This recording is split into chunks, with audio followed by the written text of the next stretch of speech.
Welcome and thanks for listening to another show of The Health Zone. I'm Mícheál Ó Mathúna.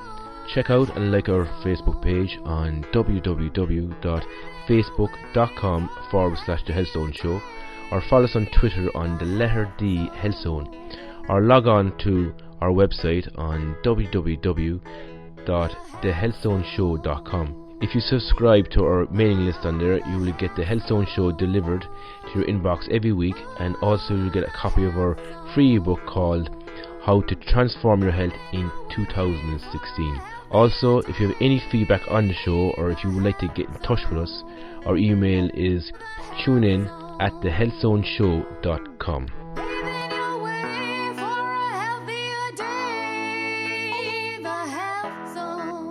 Today I'm talking with author and nutritionist in women's health, Dr. Marilyn Glenville. Hello, Marilyn. Hello, Mícheál. How are you? Very good. How are you? Yes, very well, thank you. So tell me, Marilyn, how did you get into this area of health? Well, I've been in this field now over 30 years, actually. And originally I trained as a psychologist and was very interested in the whole idea of premenstrual syndrome being a particularly difficult women's issue. And it was from there that I became interested in all different women's hormonal problems. And that's really taken me over the last 30 or so years, looking after women of all ages and stages of their lives, but looking at it from the nutritional side, looking at them, yes, helping them emotionally, but also physically as well. What kind of hormone imbalances can women experience, Marilyn? Well, quite a few, actually, and that's the trouble. We have a roller coaster of hormones every month, and then we go through a stage in our life called the menopause, where we have another hormonal transition. And we're talking about any kind of menstrual problems. It could be for young girls, it could be painful periods, heavy periods, even periods that stop for a certain number of months or even years for them. And then we look at polycystic ovary syndrome, you're talking about premenstrual syndrome, endometriosis, fibroids, infertility and miscarriage, and then we're going through then towards the menopause and things like prevention of osteoporosis. So as women, we do have a lot of issues connected to our hormone balances, unfortunately. What kind of symptoms could they experience as a result of these hormones? Well, they can affect us both physically and mentally, and often will give symptoms that seemingly might seem unrelated. There could be effects on energy, particularly moods like irritability, aggressive outbursts, crying spells, even sort of fears and anxiety, forgetfulness, inability to concentrate, even digestive problems and lack of sex drive. So there's quite a few different symptoms that these hormone imbalances can actually give a woman, and she may not realise that there may be one underlying cause that could make a difference if those hormones were put back into balance again. Does stress affect women's hormones? Yes, absolutely. And I think it's one of the ones that maybe isn't considered enough. And obviously that stress may be things that they can't control. But it's interesting because even in a younger woman in her 20s, if she goes through a trauma or a sudden bereavement, her periods could stop for up to 6 months. It's the only system in our body that our body can shut down without killing us. So it's that ability to take the energy away from the reproductive system in a situation where the body's registering that we need more energy to cope. So yes, it can have quite a profound effect on the female hormone system.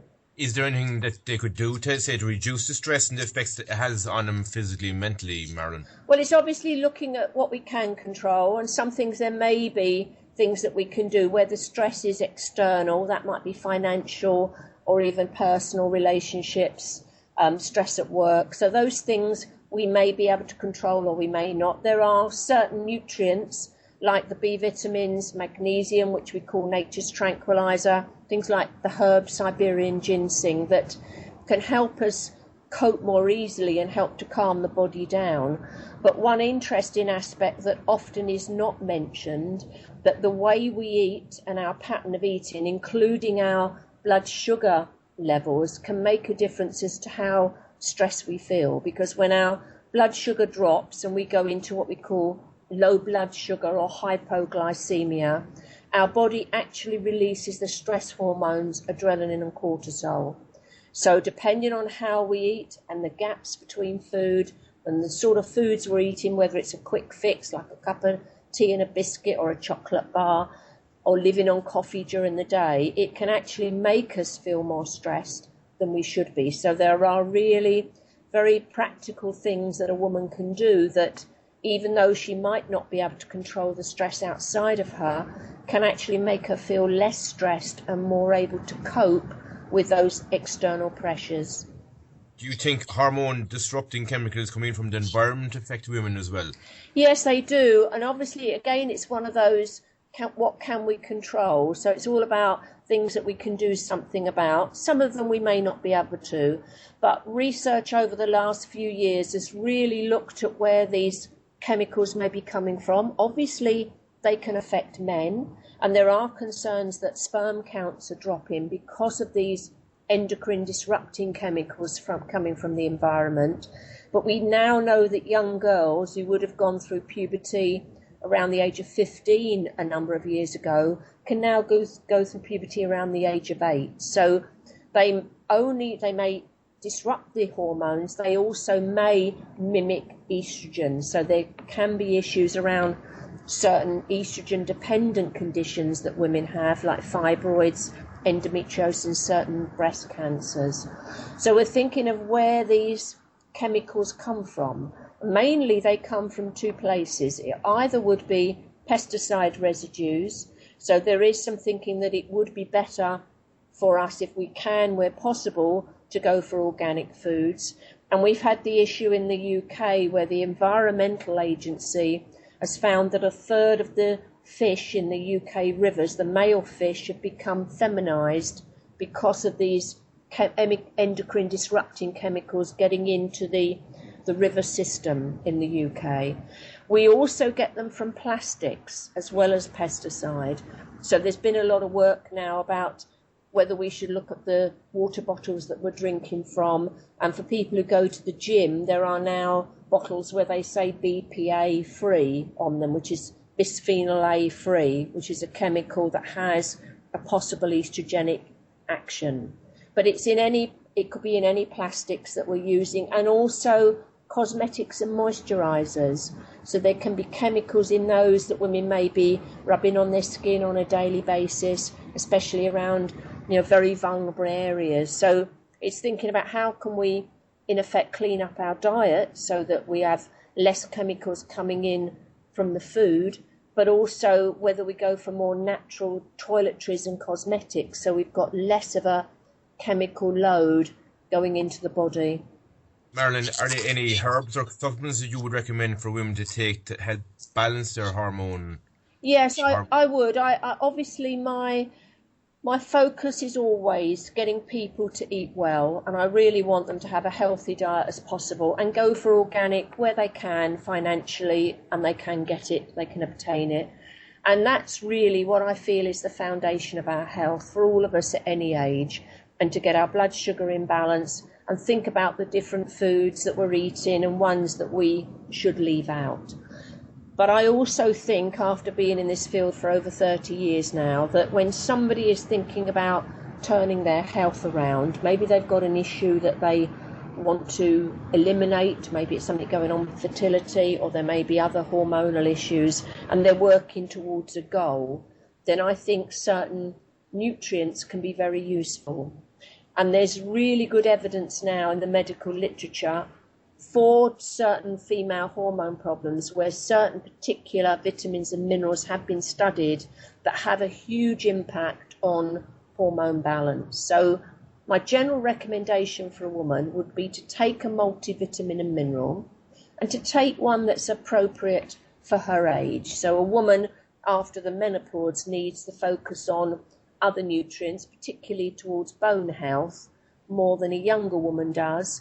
Or there may be a woman who's aiming to get pregnant, and she'd be better with a combination of nutrients that's focused on fertility. So I would say, along with that good healthy diet, to take a multivitamin and mineral. I would also suggest some vitamin C. It is one that we can't manufacture in the body, so we have to get it from our food. And I know everybody doesn't do so well as they could do on the fruit and vegetables every day. So I would suggest an extra vitamin C. And the other one that I think is really important are the omega-3 fats. We get them from oily fish, we get them from egg yolks, we also get them from flax seeds. And they are really beneficial. They have an anti-inflammatory effect on the body. They can help with things like joint pains. They lubricate the body from the inside out. And they help keep the hormones in balance by working on different hormone receptors. So they have a balancing effect generally. So they would be the ones that I would say would be most important. And then depending on the hormone imbalance, other herbs might be added in, depend on whether a woman's aiming to get pregnant or she's got something like fibroids or endometriosis, or it's just a question of getting her back into a regular cycle. So the 3 supplements, the multivitamin and mineral, omega-3 and vitamin C, would almost be the standard supplement program, and other things would be added in depending on her goal and what she wants to achieve with her health. And Marilyn, are there any practical changes that a woman can make even to their lifestyle to balance their hormones as well? Yeah, so it is thinking about the stress levels and what they can do to help make any changes. Sometimes as women, we're not very good for asking for help, and we tend to think, we need to do it all ourselves. But there may come a time where a woman has to think about delegating and actually asking for help. And I think for a number of women, the stress levels are high because they're in what's called this sandwich generation, where they are looking after elderly parents or even elderly in-law parents, and they've also got children at home, and they may also be working. So for women nowadays, there can be other stresses coming on because of the pressures that they're under in sort of being torn in different ways of looking after 2 different generations at the same time. So that can be very difficult for them.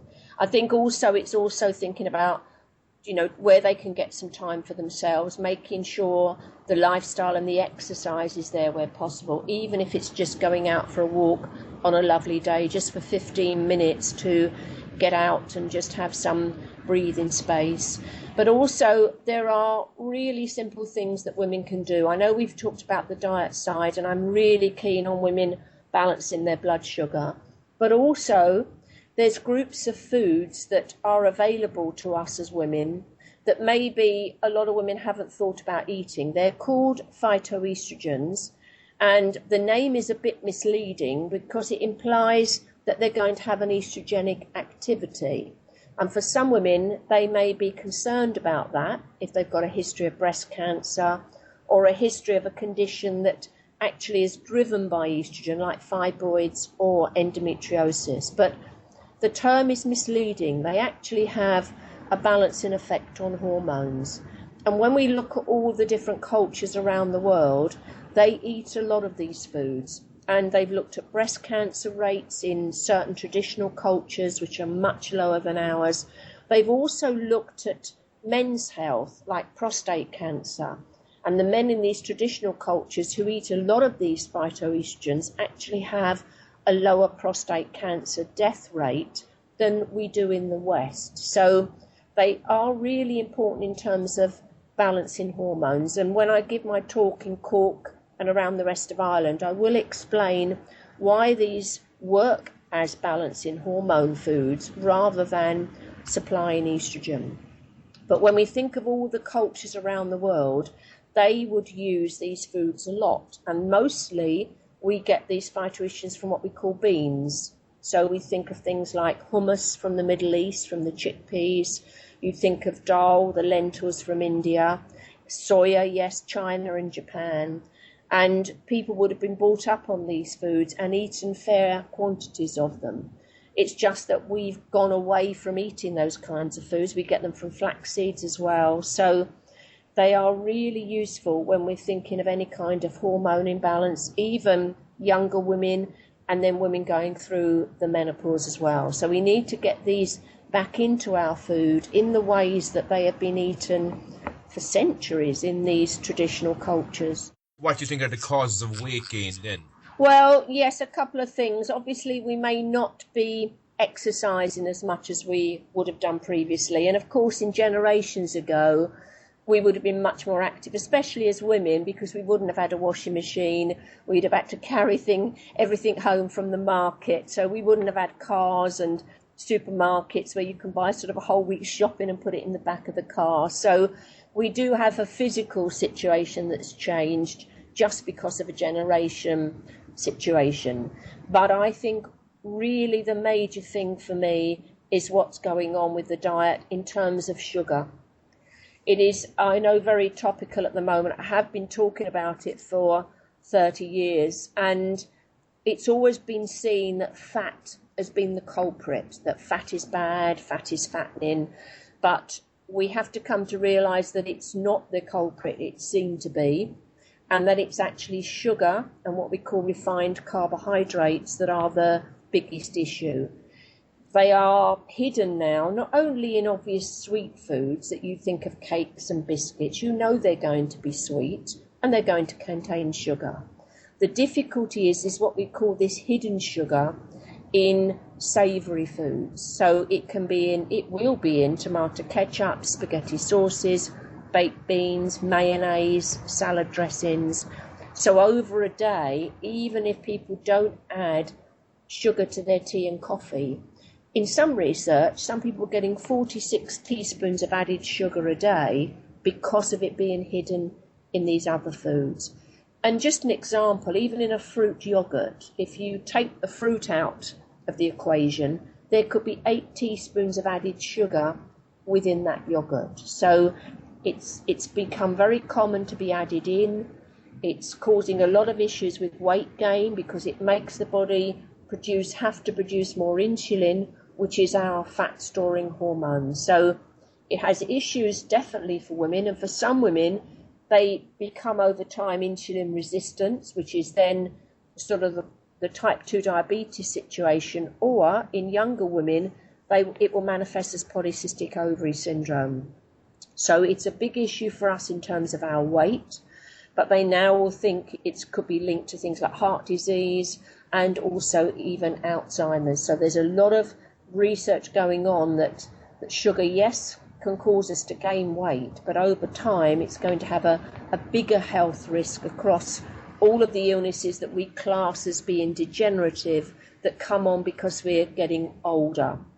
So it's something I think we have to be really keen on in terms of reading labels, making different choices, and just thinking about, are there other natural sweeteners that we can use? And interesting, while I'm in Ireland, I've got a book coming out called Natural Alternatives to Sugar. It'll be out the week I'm there, which is actually looking at all the different natural sweeteners on the market, because some of them are not as natural as one might perceive them to be, and there's a lot of confusion around them. So, and it's really talking also about the artificial sweeteners and how we can get the sweetness from our food without loading it up with a lot of different refined sugars. Would you have any advice to give someone who has a lot of weight to lose? Yes, obviously I would say they have to think about getting the added sugar out of the diet and also the refined carbohydrates. So what we're talking about really is anything that causes a fast hit on the bloodstream, and that will raise blood sugar, it will raise blood glucose, and because it does that quickly, the pancreas is being asked to release more insulin, which then is the message to store more of that food as fat and not burn it as energy. So it's about cleaning up the diet, reading food labels, and obviously there needs to be look at portion size as well and putting exercise in place. I think it's more thinking about their health. I found that if people focus on their health and the goal that they're after and why they want to be eating well because they have a health issue that they want to change, the weight itself will come off automatically. The difficulty is if people do a diet, it implies they're going to do something, a diet, and then stop it and go back to eating in a way maybe like they were before. And the difficulty then is that weight that came off can go back on again. And particularly for women, they end up what we call yo-yo dieting, where they crash diet and they not only lose fat, but they're losing muscle and water. And then when they come off of this very restrictive diet, all the weight they lost goes back on as fat. So the next diet has to be stricter. And in the end, it's going to affect their metabolism. It makes it more difficult to lose weight. So I'm always suggesting to people that they end up with a way of eating that becomes a way of life, that for 80% of the time we're eating well, and the choices we make every day are the really important ones. And then when we go out for a wedding or a birthday party or a holiday, that 20%, the body will cope with the cake and everything else that's going on there. But it's what we do every day that counts.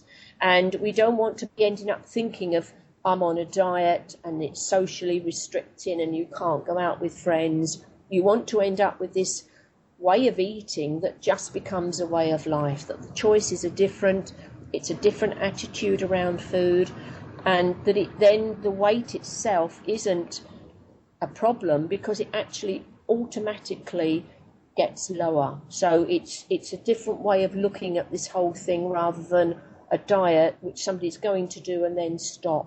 It's all about a different attitude and a way of thinking about food in a different way.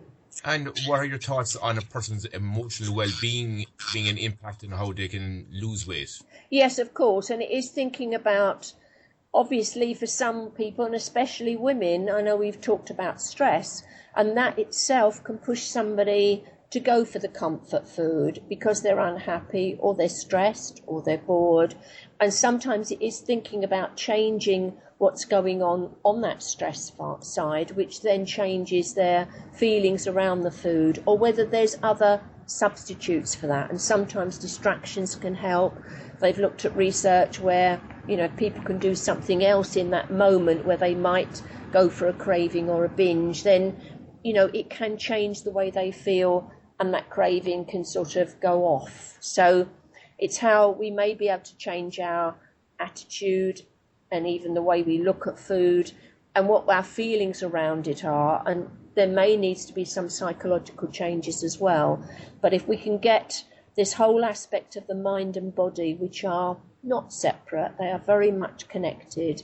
And oftentimes, as we change one, whether it's the physical side, the way we think and the way we feel, and the decisions we make change. And that obviously then changes the choices that we make, and then we feel differently physically. So it's all about going into really a very positive spiral then rather than a negative circle. So it's about making small changes which then feed off each other.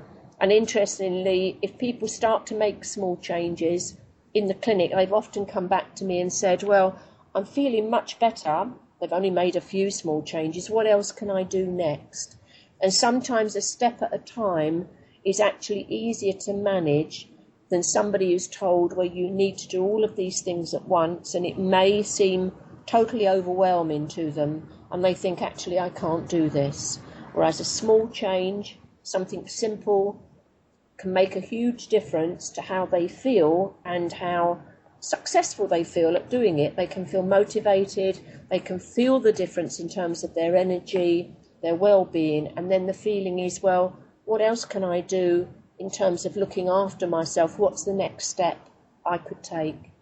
You talk to me about the connection between gut flora and good bacteria in helping with weight loss and type 2 diabetes. Yes, it's very interesting because when we think of our gut flora, we now consider it to be a very, very much an ecosystem. There is this whole diversity of bacteria going on with our digestive system, and we have got billions of these bacteria in there. And I suppose it's only in the last few years that the research on this area has really exploded. And we do know that they improve our nutrition. Those bacteria help to manufacture B vitamins, and they help us digest our food more efficiently. We actually know that 70% of our immune system is in our gut. So at this time of year when we may be thinking of colds and flu, and I would think of zinc and vitamin C, which is brilliant, we also have to think about these beneficial bacteria as well, and this immune potential within our digestive system. But they also help us detoxify, and they help food, they stop it sitting in the gut too long where it could ferment or even putrefy. They improve the elimination of our waste, And for us as women and the whole female hormone side of it, they actually help eliminate what we might class as old hormones, that hormones that the body has finished with. But over this last few years, they've been looking at the whole aspect of the balance of the gut flora and how we might absorb calories from our food, fat from our food, and whether if we manipulated the gut bacteria, could it help people to lose weight? And they've done a study with mice, and they bred some mice and put them on a diet where they actually became obese. And there was another group of mice that were kept on a diet that kept them slim. And then what they did, and all they did, was take the gut bacteria out of the obese mice, put it in the slim mice who were still eating the same diet that kept them slim, and those slim mice became obese. So they're realizing that by changing the gut bacteria, it could change then absorption of calories and the possibility of becoming insulin resistant, which would then predispose us to type 2 diabetes. So they're even looking at using probiotics for women in pregnancy who might or can develop gestational diabetes, where they are at risk of diabetes in pregnancy and not when they're not pregnant. So there's really a lot of potential with these bacteria in the ability to help balance our hormones, improve detoxification, keep us strong and healthy in terms of our immune function, but also the ability to actually keep us a healthy weight.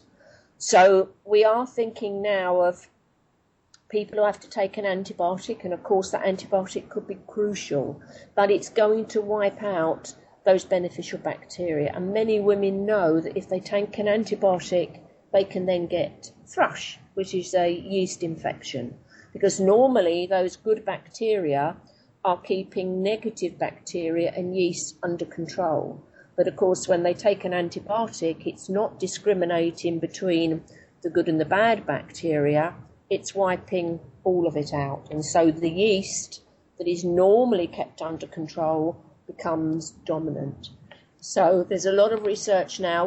What nobody knows yet would be the best balance of these bacteria, because there are billions of different species. It's a question of looking at the ones that are going to be most helpful. But the research is really interesting, especially when you think about weight and how they may change our absorption of calories. And they do know already that even in people, there's a difference between the gut bacteria in somebody who's a normal weight and somebody who's obese. So it's questioning what causes what and how could we manipulate that to help somebody lose weight, along with getting them to eat really healthily anyway.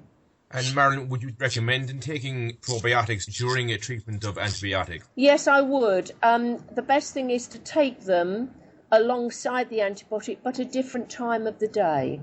So if the antibiotics are going in the morning, take the probiotics in the evening, and I would suggest take them for up to 3 months after the course of antibiotics. Women who are on the pill or on HRT, those automatically will lower the gut bacteria, so it's worth them taking a probiotic alongside the HRT or the pill. And also people under a lot of stress, it can affect the gut bacteria. So there are different things that actually may reduce it generally, but the obvious one would be the antibiotics. And I would suggest, yes, take them, split it so that it's a different time of day, and take them for about 3 months afterwards, because we want to recolonize the gut again. One of our listeners has been bulimic for 20 years, Marilyn, and due to endometriosis, she's 11 stone. She's tried exercising, but doesn't work because it's bloating that's causing her weight gain. What would you recommend for her to take the retention and the fluid out of her body? So she's got weight gain, but she feels it's bloating, does she?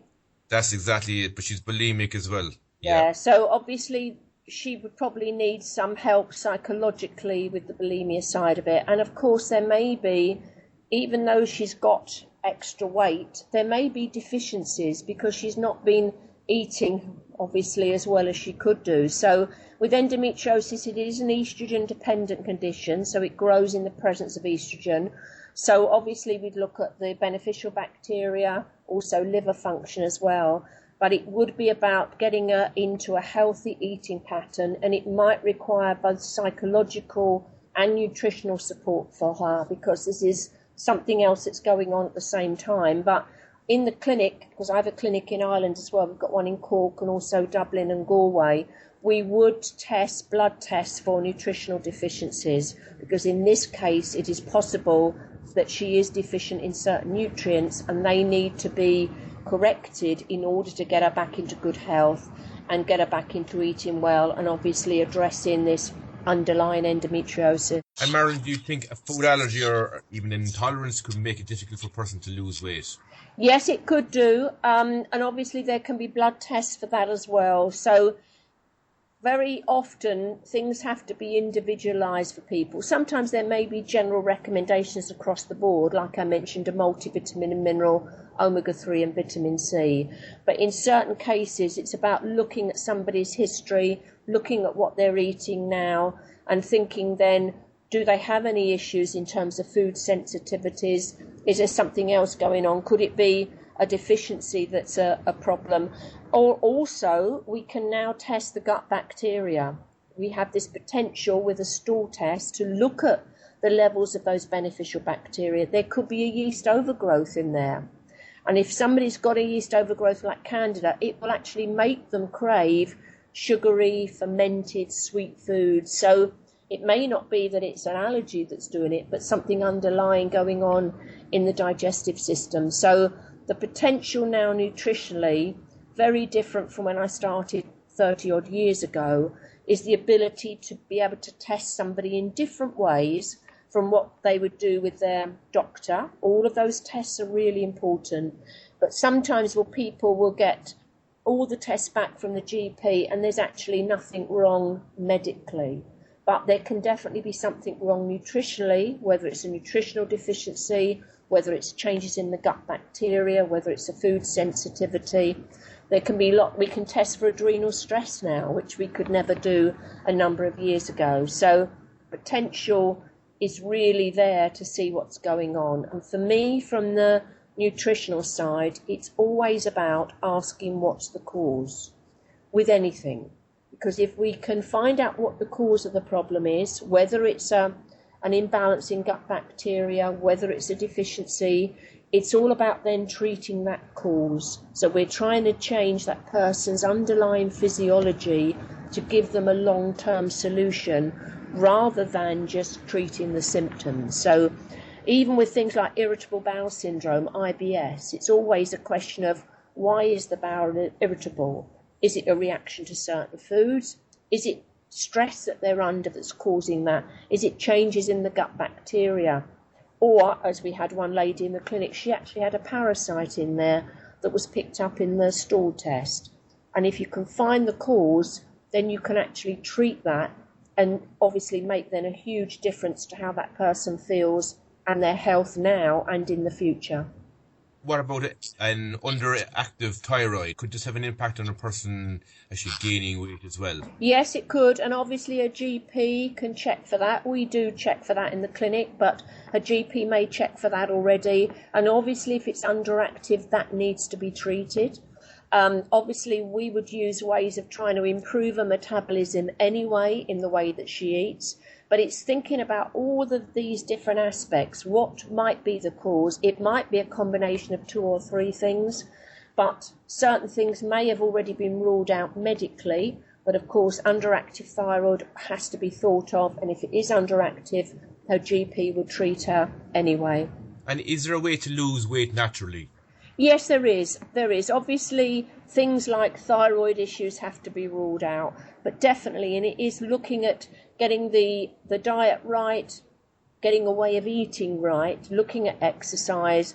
But there are simple ways of doing this, because if we understand why the weight goes on and what the mechanism is in the body, this whole thing about controlling insulin, which is the fat storing hormone of the body, then it doesn't necessarily have to be huge calorie restriction, because we just change the type of food so the message to the body isn't to store fat but to burn it as energy. So the benefit the person gets is not only the weight loss, but they also get their energy back, because the food that we are eating should be the fuel, just like putting petrol in the car, that actually gives us the energy to do what we want with our life. And if our body's storing that food as fat, we are not getting the energy we should do from our food. And then people feel very lethargic. They just feel that they don't have the energy that they should have. That's going to affect them mentally as well as physically, because they just can't do the sort of things that they want to do. And then you're talking about a whole effect on their quality of their life. So would you be advocating for people to eat non-processed foods as opposed to processed foods? Yes, I would, absolutely. And to look at the balance of protein and carbohydrate, and looking at the refined carbohydrates like the white bread, the white pasta, making small changes where the food is still delicious, but the effect on our body is completely different. So it is making those changes and doing it one step at a time if a person finds that easier. And then, of course, we need to think of the lifestyle side of it, because stress can make somebody go for that comfort food generally and propel them to eat foods that are unhealthy. And also getting the exercise back into our lives, because it's something that we almost have to fit in nowadays. It's not part and parcel of our everyday life as it was a generation ago. And Marilyn, if a person has an arthritic condition, how much does the food that they eat have a bearing on the symptoms they have? Definitely. When we think of arthritis, it's an inflammatory condition in the body. Yes, some of it can be wear and tear as well. And some of the foods that we eat can have an acidic reaction that can create more of an inflammatory response within the joints. But there's good research now on the omega-3 fatty acids, which have this anti-inflammatory effect. So those things we get from oily fish, we get them from egg yolks. We do a blood test in the clinic which looks at the ratio of the omega-3 and omega-6 fatty acids, because if we have too much omega-6, which we can get from vegetable oils and also evening primrose oil, which is something that women have often taken for years, the body can produce more inflammation. And that inflammation can not only be felt in the joints where it's more obvious, but it could cause an inflammatory bowel disorder. It could cause inflammation anywhere, either inside the body or even on the skin, where we're thinking redness, soreness, like eczema. So by making us go towards more of a food that are more rich in these omega-3 fatty acids, we have more of an anti-inflammatory effect on the body. So the whole emphasis now from the science is that inflammation could be the key to a lot of our degenerative illnesses, like heart disease, cancer, type 2 diabetes, Alzheimer's, that we need to think about controlling inflammation. And we can do that from the food that we eat. There's good work on some of the herbs like turmeric, whereby there's certain things we can add to our food that are going to give us more of an anti-inflammatory effect. And the other interesting one is vitamin D. And that's another one that we would test routinely in the clinic. There's been a lot of work on, if you correct the vitamin D deficiency, the joint pains go. And it's something in the UK, we've now got rickets back in children that we thought we'd got rid of 40 years ago. So this is a huge health risk. It's unfortunately one of those where you don't feel any symptoms of a deficiency in vitamin D, but it's become such a common occurrence that now in the clinic, every woman that comes in, I'm checking her vitamin D levels, and some of them are shockingly low. So it needs to be corrected, and it's not only connected to joint pains, but there's work now on making sure the vitamin D levels are good, because it may increase the risk of breast cancer, heart disease, type 2 diabetes. So it has a huge impact on our health, as well as the one we've always known in terms of bone health and the absorption of calcium. So I think there are a lot of women walking around with a vitamin D deficiency and they don't even know it. So I think it's something that every woman should get tested. And Marilyn, you mentioned turmeric there as well. Is there a best way to take turmeric? Well, obviously you can take it in supplement form, and I do use supplements where it's contained in. I use a number of supplements from the Natural Health Practice. People can see that on naturalhealthpractice.com, where you can get turmeric actually in capsule form, or you can add it in as a spice, as people would have it in curries, that sort of thing. Garlic, ginger, all of those can have the ability to have these anti-inflammatory effects. So there are a lot of different herbs that are very useful, and obviously definitely the things that where the omega-3 levels are good, so in the oily fish like the sardines, the mackerel, the salmon, all of those that we would have eaten probably a fair amount of years ago, we're not eating so much of them. And egg yolks are also a good one as well. I heard with turmeric, take it with black pepper to ensure the absorption of it. And I do use a supplement that's got the black pepper, the turmeric, olive leaf, all of that in there. So yes, combinations are often better than just the single herbs on their own. So all people can add them in a combination in their food as well. And what are your thoughts on the prevention of osteoporosis then, Marilyn? Well, I'm talking on Balancing Hormones Naturally in Cork on Monday the 29th of February at the Clarion Hotel. That's between 7 and 9:30 in the evening, organised wonderfully by the His Health Store. I've written a book on prevention of osteoporosis, so I will mention that during the evening, but it's more in terms of balancing hormones naturally for women of any age where their hormones are going out of balance, right from younger women right through to the menopause. What do you think are the best supplements for women to actually take? I think absolutely a multivitamin and mineral that would contain then everything. We're talking the B vitamins, magnesium especially. We think of that as nature's tranquilizer. It has such a relaxing, calming effect on the body. It needs to have all the antioxidants in there and vitamin D, especially as D3. So I think if women go for a multivitamin and mineral, it's going to give them the best, a bit of everything actually, almost like an insurance policy. I would suggest always extra omega-3 because most of us are not getting it from our diet, and I would include vitamin C alongside that as well. And if a person is feeling tired, Marilyn, is there a possibility a vitamin deficiency may be contributing to this? Yes, absolutely. I'd suggest obviously they see their GP if they want to just check for thyroid or anemia, but they may all come back as being fine, and we're then looking for another deficiency that may be causing that. It may be a combination of deficiencies.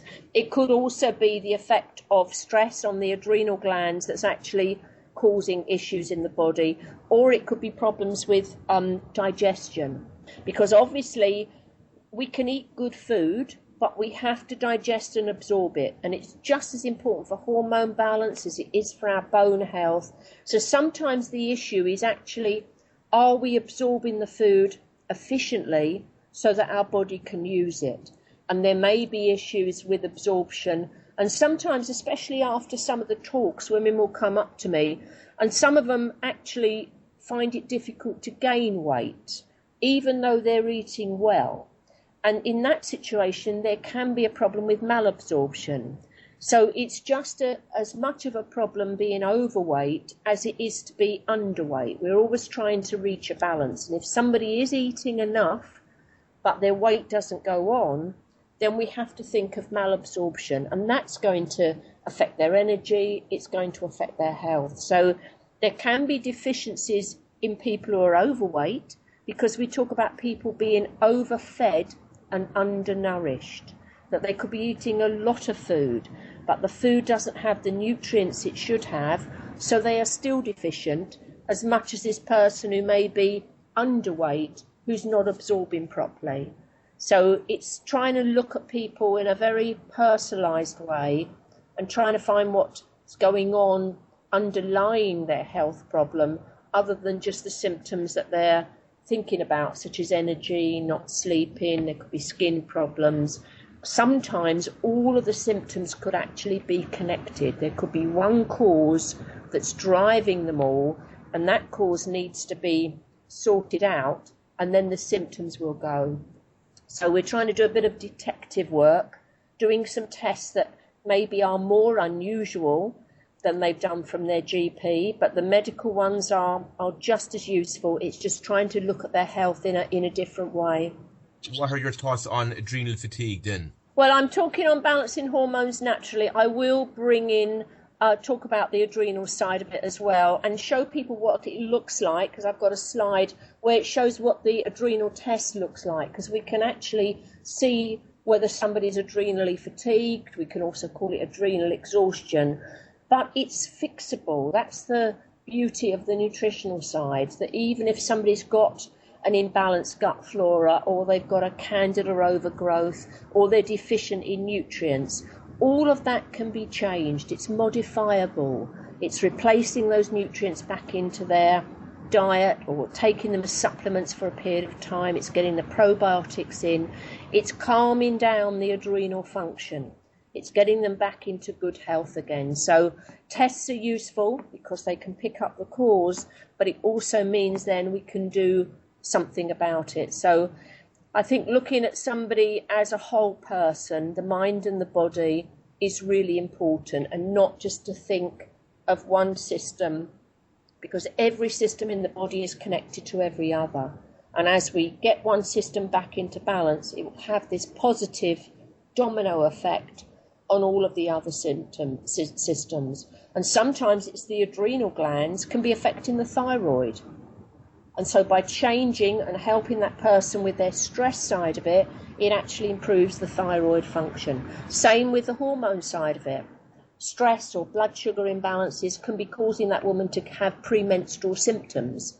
We change the stress and the blood sugar side of it, and the premenstrual symptoms go. So it's about looking at these hormones in, at this person as a whole person, mind and body, and aiming to help them get back into good health. How important do you think it is to take supplements for fertility and during pregnancy? Oh, absolutely crucial. I think definitely for pregnancy. We've known about folic acid for a long time, but I think an antenatal supplement is really important. And what else the research is showing now with the omega-3s, that when a woman takes those in the last trimester of pregnancy, the omega-3s work on the brain and eye development of the baby. So they can be really helpful in terms of giving that baby the boost in terms of cognitive development in that last third of the pregnancy. Obviously, I do work a lot with fertility, and I'm working with both a man and a woman, either to help them get pregnant naturally. Maybe it's taking them longer than they would have hoped for. And the research really does come into its own in terms of antioxidants for men, things like L-arginine, the antioxidants for the woman, and zinc also. I use a couple of supplements. One of them is called fertility support for women, and there's a fertility support for men. And also they use these same supplements as they go through IVF treatment. So they may have had a couple of failed IVFs and they're going again, and the aim is to improve the success rate. So it's either to help a couple get pregnant naturally, or if they know they're going for IVF, it's to try and help improve the success rate so that it's a better chance of it working the next time round. So it's all about improving sperm health, egg quality, giving that woman and her partner the best chance of getting pregnant and also staying pregnant. Because for some women, the issue may be miscarriage rather than getting pregnant. And that's just important to look at both the man and the woman on that side to get them both as healthy as possible before she gets pregnant again. So I've written a book called Getting Pregnant Faster, which does go through all of the nutrients that are important, all the lifestyle issues, and what they do either to help themselves conceive naturally or to put in place what's needed for the next IVF treatment. Marilyn, what are the ways women can get their immune systems operating at an optimum level? Well, I always think about the beneficial bacteria because of this 70% of our immune system being in our gut. So it's putting in those probiotics. And if you can get a probiotic that contains prebiotics, even better.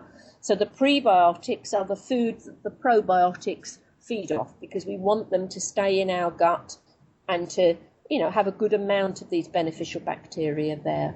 Obviously, we think of things like zinc and vitamin C, all of those are important as well. So it's about keeping ourselves as healthy as possible. We may come down with certain infections, but we want our body to fight the battle and to be as strong as possible. So we're hoping that with certain ones like vitamin C, that it will shorten the duration of the cold. It may not necessarily prevent us getting it, but it could shorten the duration. So it's about keeping ourselves as healthy as possible. Vitamin D's got some good work also on immunity. So we think of it as a sunshine vitamin, which we don't get very much of at this time of year. So there's good research on certain nutrients that have a beneficial effect on our immune function. And what are your thoughts on slowing down the aging process then, Marilyn, and having a good quality of life? Yeah, so we are talking about how we change our health now, which is important because women will be coming to the talks who've got problems in terms of energy, there may be mood swings, there could be definitely hormonal issues going on with the cycle. And it's important to get them back into good health now. That really is the goal. But by doing that, we are also changing somebody's future health. So we are all going to get older. It's just a question of can we slow down that aging process from the inside as well as the outside, and it's the inside that's the most important. And by doing that, to work on prevention.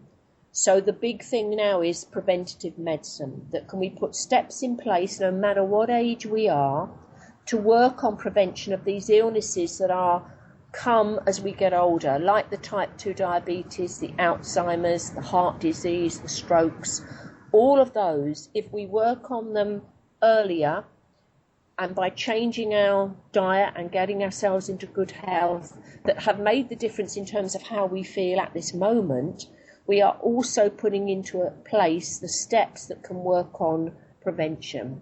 And that's where a lot of the research is going now, that because we can live longer, we do want to live that with a good quality of life as well as quantity, because it's no good having that extra quantity if you can't do the things you want to do. So the research and what I'm talking about in the talks is all about how we change our health now and how that then changes our risk of things like Alzheimer's, heart disease, type 2 diabetes. It's all connected by what we're doing at this moment. And it's really powerful. It's exciting to see the research there and to see what difference we can make. But it does require us to take responsibility for our health. That's the difference. It is looking at the changes we can make, the potential we have for ourselves in how we can keep ourselves mentally sharp, our energy good over the next, for women, they can live 30 to 50 years past the menopause. So there's a lot of time there to live that well. But it's the steps that need to be put into place to make that happen. And they're not difficult steps. It's just I don't think everybody knows of the ones that they should be taking and how easy and practical it can be to put those into place. Where and when are you speaking in Ireland, and how can women find out more information and book a seat? Yeah, so I'm speaking in Cork on Monday the 29th of February. Is it mainly for Cork, Mícheál, or all over? No, this is nationwide. You'll be going out nationwide. Okay, yeah. So I would think about it's Cork on Monday the 29th of February. I'll be on Tralee on Tuesday the 1st of March. Kilkenny, Wednesday the 2nd of March. Newbridge, Thursday the 3rd of March. And Dublin, Saturday the 5th of March. And each of those, I would say, go on to naturalmedicine.ie and they'll be able to see the different venues that I'll be at.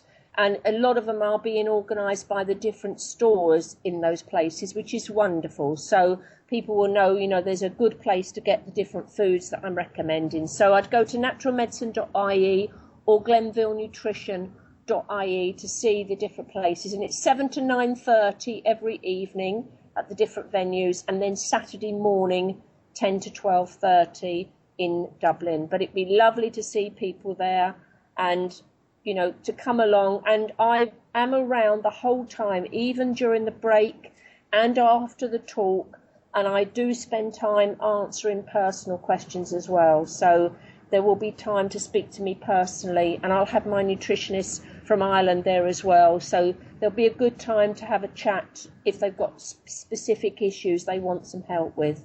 Thanks so much, Marilyn, for your time. Okay, nice to speak to you anytime.